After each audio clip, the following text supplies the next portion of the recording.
I am officially declaring a national emergency. It's now been 6 months since President Trump made it official. The U.S. is in a pandemic. Here in the Quad Cities, we haven't been immune from the impacts of the coronavirus, and Local 4 has been with you the whole way, starting before the pandemic was even declared when Iowa got its first positive cases. 3 coronavirus cases have been presumptively confirmed in Iowa. That is tonight's top story at 10 o'clock. Since then, we've covered everything from prevention. So how we get this virus under control are the social distancing, wearing the mask, the staying home when you're sick, and everything that we've been talking about. To testing. This one does not go as far back as the testing that was first being done.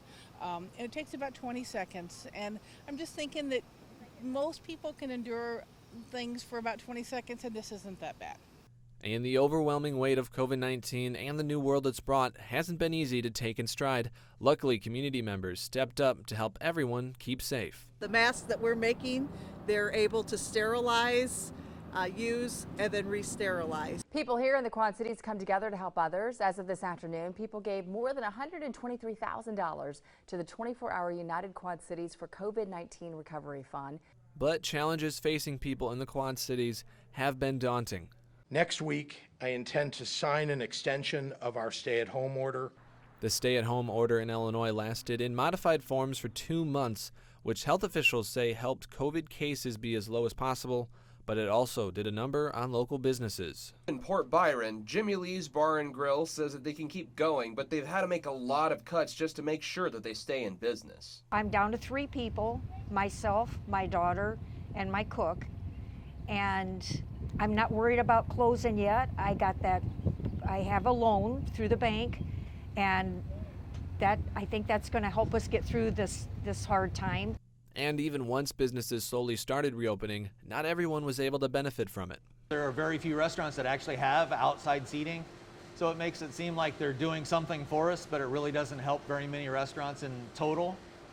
If you don't have a drive-through or if you don't have outside seating, you're really not getting any help. Although restaurants in Iowa had a quicker path to reopening, businesses still had to change on the fly to meet new health guidelines. A little bit of notice would have helped, and it wouldn't have been such a shock to the business owners who now have to figure out how they're going to handle it. But that didn't stop them from serving their community.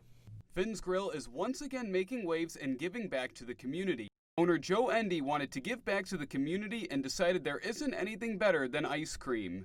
We've truly been blessed, so we want to make sure that we continue to give back to those that are taking care of us. And anybody that I see in need, I'm going to do my best to reach out if I have the means to do it. Once summer started to fade, the attention then turned to schools. We need to keep our next generation learning, growing, and preparing for a bright future. So the signals they gave us were that we could move this direction.